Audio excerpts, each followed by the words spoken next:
জিহাদ করা অসম্ভব। কেন জিহাদ করা অসম্ভব? জিহাদ করা যদি অসম্ভব হয়, ওই খুরাসানের কালা পতাকাবাহী মুজাহিদিন ফি সাবিলিল্লাহ তালেবান আল কায়দারা কিভাবে ওই সোভিয়েত ইউনিয়নকে এবং আমেরিকার ন্যাটো বাহিনীকে খান খান করে দিয়েছে জানেননি আপনারা? তালেবান আল কায়দা বললে তো ওরে বাবা আরো বড় সন্ত্রাসী। জ্ঞান তালেবান আল কায়দারা হলো সর্বযুগের এই বর্তমান সময়ের সর্বশ্রেষ্ঠ মানুষ। তো কারা শ্রেষ্ঠ মানুষ আপনারা শুনলেন তো মাহমুদুল হাসান গুরুবীর মুখ থেকে। আপনারা হয়তো বলবেন যে উনি ফালতু কথা বলছেন। জি না, উনি কোনো ফালতু কথা বলছেন না, উনি আসলে কোরআনের বাণী থেকেই বলছেন। কোরআনে আপনারা যদি সূরা নিসার 95 নম্বর আয়াতে দেখেন, সেখানে কি লেখা আছে? আচ্ছা ঠিক আছে, আপনারা তো খুলতে রাজি না। খুলে পড়লে যদি আবার ঈমান নষ্ট হয়ে যায়, ইদানিং তো আপনাদের কোরআন পড়লে ঈমান নষ্ট হয়। তো ঠিক আছে, আমিই বের করে দেখাচ্ছি। তো চলুন একটু দেখি। দেখুন এখানে কি লেখা আছে। সূরা নিসা 4 নম্বর সূরার 95 নম্বর আয়াত কি বলছে? গৃহে উপবিষ্ট মুসলমান যাদের কোনো সঙ্গত ওজর নেই, এবং ওই মুসলমান যারা জান ও মাল দ্বারা আল্লাহর পথে জিহাদ করে সমান নয়। যারা জান ও মাল দ্বারা জিহাদ করে, আল্লাহ তাদের পদমর্যাদা বাড়িয়ে দিয়েছেন গৃহে উপবিষ্টদের তুলনায়।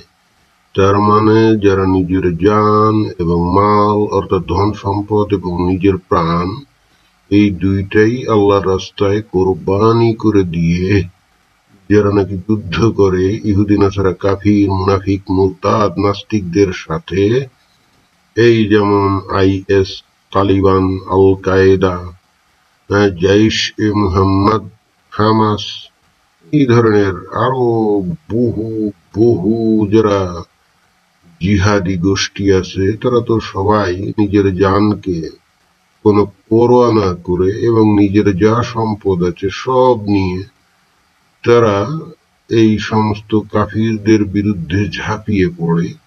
তারা ঝাঁপিয়ে পড়ে বলেই কিন্তু তারাই হলো শ্রেষ্ঠ মুসলমান, যারা নাকি বসে বসে ওই যে আল্লাহ বিল্লাহ করে, নামাজ কালাম করে, আর বলে ইসলাম হলো শান্তির ধর্ম, ইসলাম হলো শান্তির ধর্ম। এরা বস্তুত কি জানেন? এরা হলো বস্তুত রসালো মুসলমান। অন্য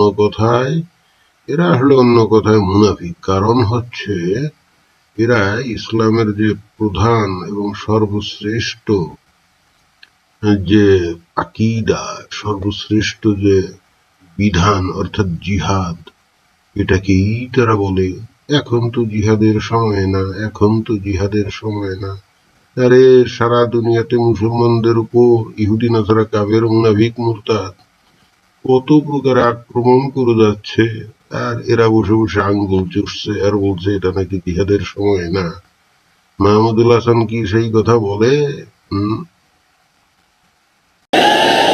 সর্বশ্রেষ্ঠ আল্লাহ ওলিয়েরা মুনাফিকি করবেন না, পারলে চুপ করে থাকেন, মুখের ভিতরে প্লাস্টিক লাগাই শুয়ে থাকেন আপনি, কিন্তু মিথ্যা কথা বলবেন না। শরীয়ত বিরোধী রাস্তায় মানুষকে উদ্বুদ্ধ করবেন না। আপনার বুকের পাঠা নাই, সাহস নাই, কুওয়াত নাই, কোনো অসুবিধা নাই, আপনাকে দুর্বল ইমানদারে গণনা করা হবে। আল মুমিনুল কবিয়্যু আফজালু মিনাল মুমিনিজ যায়ীফি তিকলা। ঈমান নিয়ে মরেন, অন্তত কোনোভাবে জান্নাতে যেতে পারবেন। আর আল্লাহর ফরজ বিধানের বিরোধিতা করে যাবেন তো মুরতাদ হয়ে চিরস্থায়ী জাহান্নামে যাবেন। আল্লাহর ফরজ বিধান একেবারে সর্বশ্রেষ্ঠ বিধান, আপনারা জিহাদ করবেন না, বলবেন এখন তো জিহাদের সময় না, তয় কেউ তো আর আমাদের আক্রমণ করতে আসছে না, তাহলে আমরা কেন জিহাদ করব? ভাই,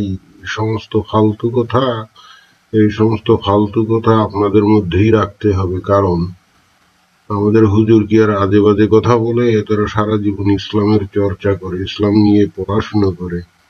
এখন আপনারা কি দাবি করেন আপনারা এর চাইতে বেশি ইসলাম জানেন এবং কিভাবে জিহাদ করতে হবে জানেন? হুজুর কেন খেপছে? কারণ দেখুন, একটা হাদিসে সুন্দরভাবে বলা আছে আপনি কিভাবে জিহাদ করবেন। হুজুর তো এটা জানে, এবং আপনারা এখনো বসে বসে হাত চুলকাচ্ছেন আর এই বুলিয়া ওড়াচ্ছেন ইসলাম তো শান্তির ধর্ম, ইসলাম তো কাউকে হত্যা করার কথা বলে না, এই সমস্ত মিষ্টি মধুর কথা আপনারা বলছেন, আপনারা কি কোরআন হাদিস জীবনে খুলে দেখছেন, না আপনারা খুলে দেখেননি? আপনাদের নিজস্ব বিবেক বোধ, যেগুলো নাকি ইহুদি নাসারা কাফিরদের মৌলিক মানবাধিকার, অথবা সেখান থেকেই আপনারা আসলে শিখছেন, সেগুলো আসলে আসলে আপনারা ইসলামের নামে চালান। যাই হোক, প্রকৃত জিহাদ আপনি কিভাবে করবেন এবং সর্বশ্রেষ্ঠ যে বিধান আপনি কিভাবে, ফরজ কাজ আপনি কিভাবে করবেন, সেটা সুন্দরভাবে বলা আছে। দেখুন এই হাদিসে, দেখুন একটু ভালো করে পড়ে শুনে।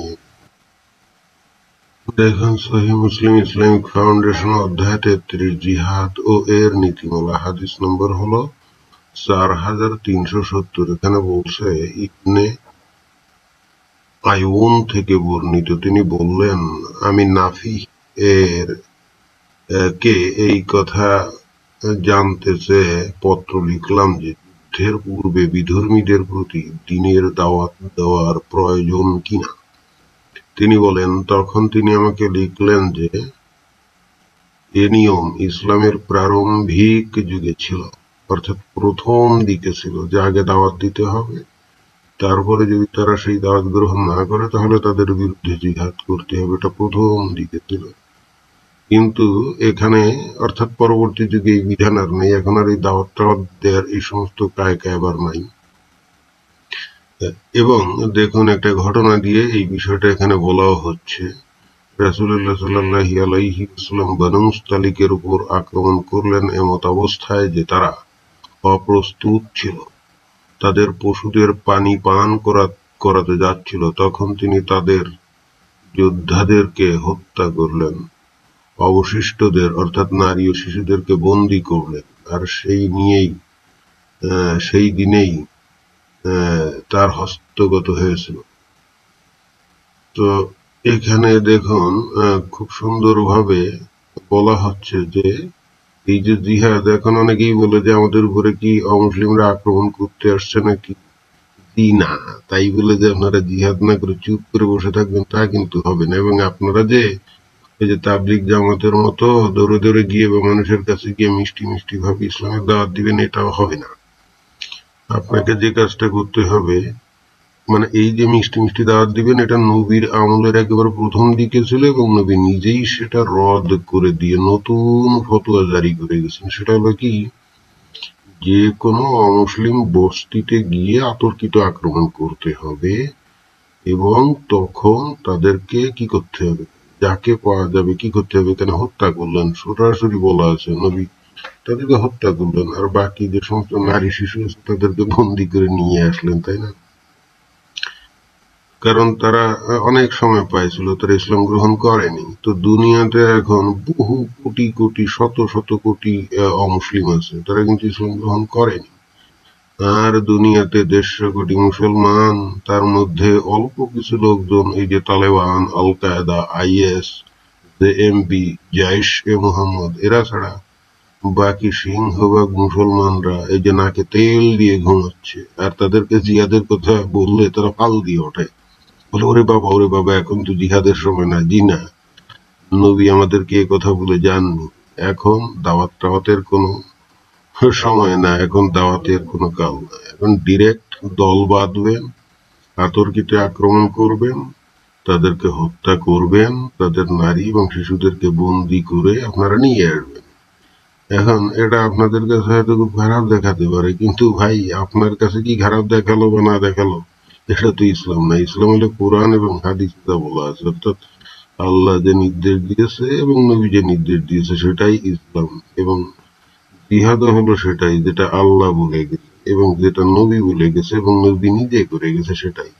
আপনার কাছে যদি এটা খারাপ মনে হয়, অমানবিক মনে হয় ভাই, তাহলে তো আপনি মুসলমানই না, আপনি হলে মুনাফিক। এবং তারা কিভাবে মরবে দেখছেন, আমাদের হুজুর বললো তারা মুরতাদ হয়ে মারা যাবে, জাহান্নামে যাবে।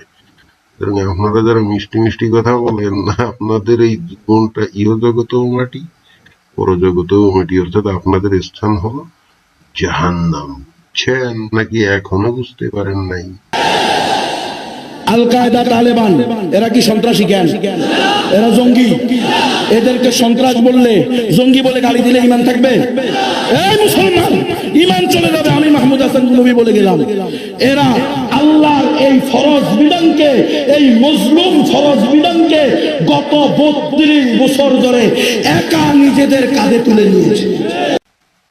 অনেক রসালো মুসলমান আপনারা আছেন যারা বলেন এই আল কায়দা, IS, তারপরে তালেবান এরা নাকি জঙ্গি।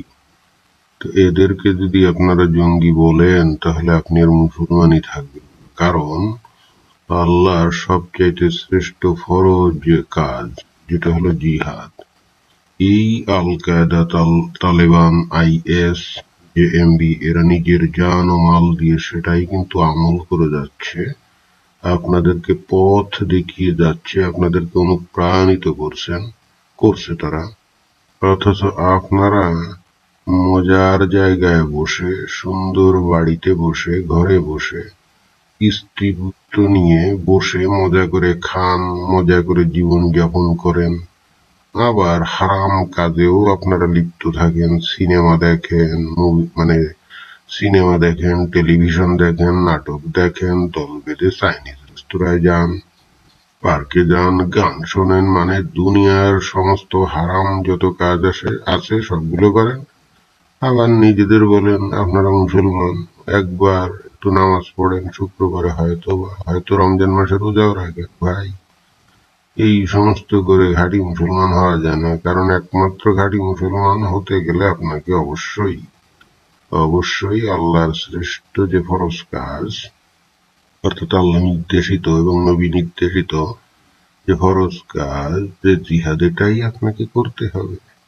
অথচ খেয়াল করুন, যারা প্রকৃত অর্থে এটাই করে যাচ্ছে নিজের জান ও মাল দিয়ে, সে IS, তালেবান, আল কায়দা, JMB, আপনারা আবার কি করেন? তাদেরকে আবার জঙ্গি বলেন।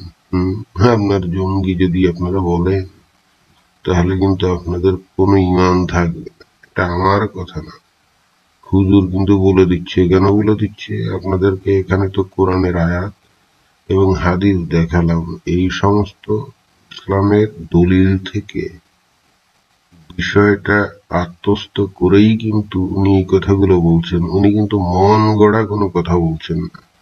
আপনারা এখন বলবেন এই হুজুর জঙ্গি। আরে ভাই, আপনারা কোরআন হাদিস না পড়ে, না বুঝে কোনোদিন দেখলেন না ওর মধ্যে কি লেখা?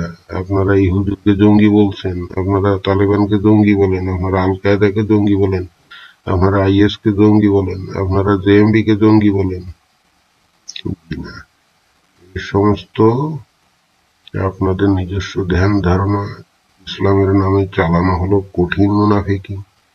আপনারা নিজেরা কি ধ্যান ধারণা করেন বা নিজেরা কোনটাকে ভালো বলেন বা খারাপ বলেন, সেইটা আপনার ইসলাম না। ইসলাম হলো কোরআন ও হাদিস যেটা বলবে সেটাই ইসলাম। আর এই হুজুর মাহমুদ হাসান নবী, উনি কিন্তু কোরআন হাদিস থেকে এই কথাগুলো বলে যাচ্ছে। এখন আপনারা যদি মনে করেন যে উনি বাজে কথা বলছেন, দোষটা কি আসলে ওনাকে দেওয়া যাবে? উনি কি নিজে থেকে মন গড়া ভাবে এই সমস্ত কথা বলছেন? না।